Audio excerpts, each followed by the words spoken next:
C'est contagieux. Moi, j'ai pas l'impression que ce soit un trouble trop contagieux devant ma télé. J'ai simplement l'impression de ne pas avoir trop compris le contenu de cette interview de Louis Gallois, parce que quand on revient toujours à la même chose, impossible de développer une idée. Pourquoi Julien Bugier, l'animateur, fonctionne comme ça de façon monomane? Moi, je pense pas du tout qu'il soit toqué du coup du travail. Simplement, on voit quand même dans cet entretien qu'il est très très fixé sur ses notes. Donc, il y revient sans arrêt, et on dirait en psychiatrie qu'il a du mal à élaborer, c'est-à-dire à se laisser emmener par son interlocuteur vers des concepts qui pourrait peut-être un peu le dépayser, le rassurer. Voilà. Et finalement, c'est l'anxiété peut-être du plateau qui, d'après Freud, déjà, c'est une des sources de la névrose obsessionnelle, pourrait causer ce besoin de revenir vers des routines, des choses qu'on connaît bien, un monde clos, le monde clos du coup du travail. Oui, mais c'est la demande patronale. C'est-à-dire qu'il y a... c'est pas lui, c'est la société qui converge vers la thématique, sur la thématique du coût du travail. Quand même, il y a une sorte de convergence sociale. C'est la société ou c'est le patronat et les médias? C'est ça qui est... Non, c'est l'ouvrier ou le salarié, il n'est pas obsédé par l'idée de réduire le coût du travail. Hein. Non, mais je veux dire... C'est quoi la société? La France est un pays qui a été admirable dans sa résistance à la montée des inégalités, dans lequel l'ouverture de l'éventail des salaires a été moindre que partout ailleurs, même si dans les dernières années, les revenus des 1% supérieurs se sont quand même emballés. Donc là, je dirais que la France a fait face aux conséquences inégalitaires de la mondialisation, la globalisation, d'une façon assez admirable. Conséquences inégalitaires, c'est la pesée sur les salaires qui est entraînée par le mécanisme du libre-échange. Mais je veux dire, c'est pas parce qu'elle a résisté. Le fait est qu'il y a le libre-échange, il y a l'existence de la zone euro avec des partenaires qui, en vérité, sont dans des phénomènes de concurrence et de guerre. Et la France doit faire quelque chose. Et donc, la société...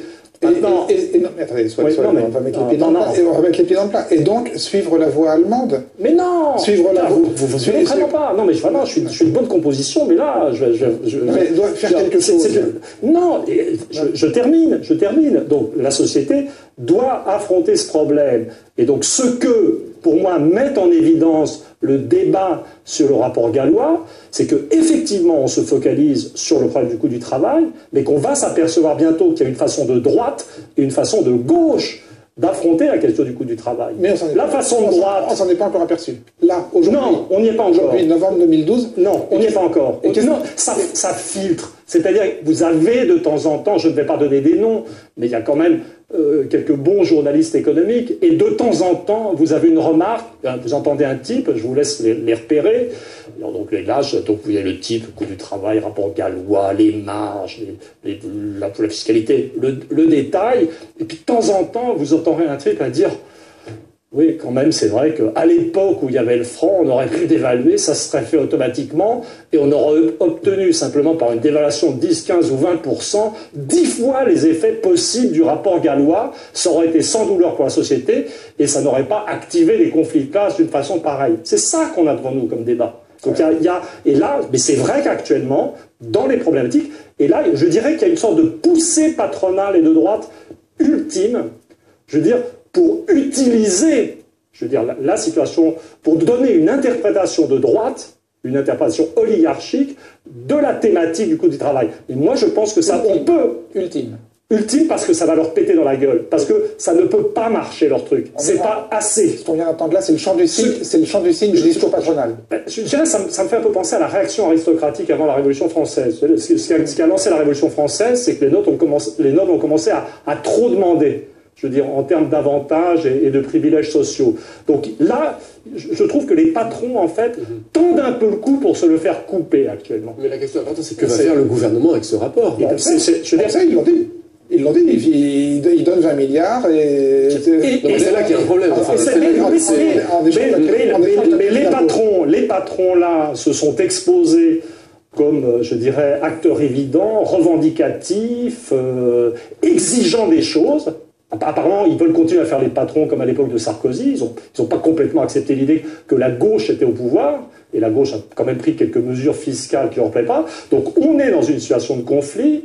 Mais à côté du conflit, il y a les problèmes, je dirais, d'équilibre intrinsèque et global de l'économie française.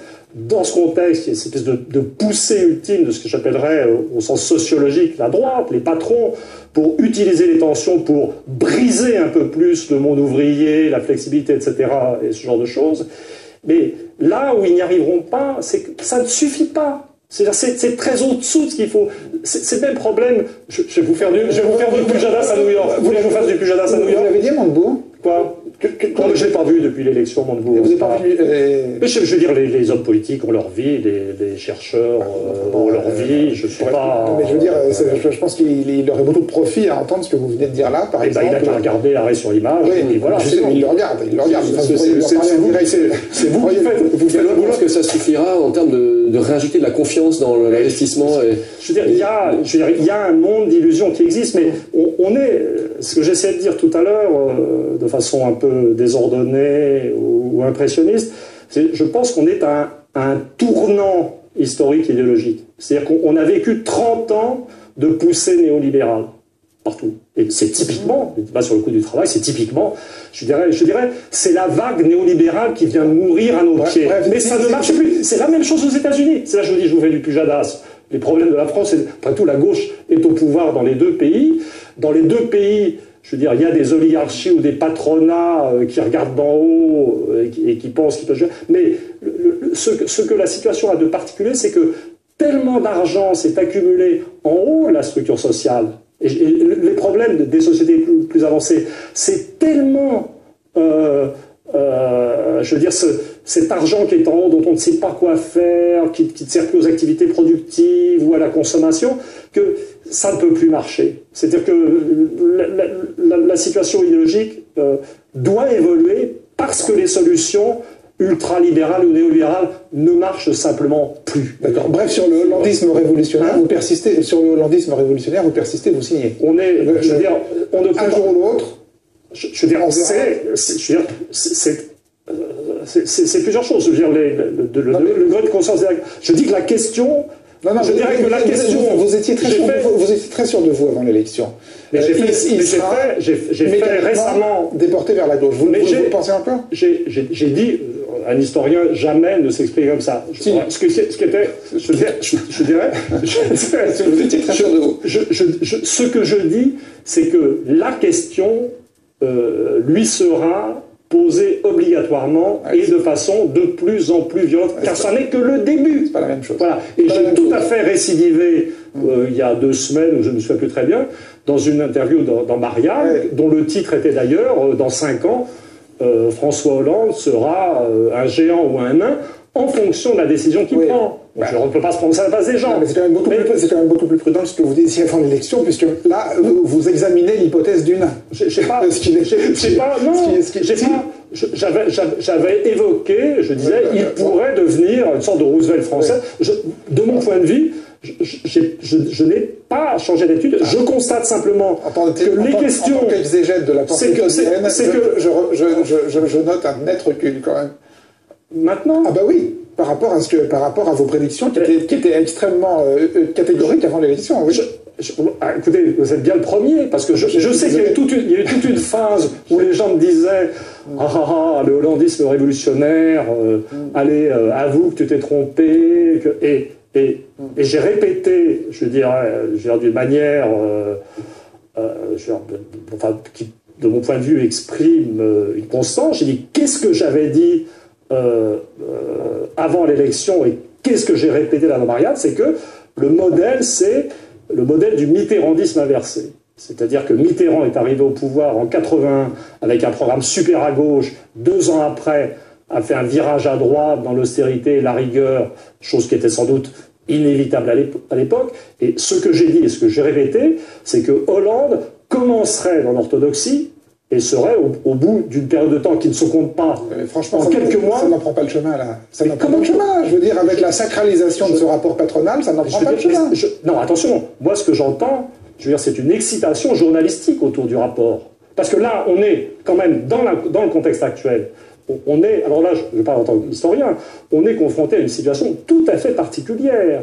C'est-à-dire qu'on est Bon, on était dans une période sarkozyste où bon, il y avait une sorte d'agité qui nous disait qu'il se passait une chose par jour. Donc la presse, on était furieux, mais c'était super marrant. On avait l'impression que ça bougeait, etc.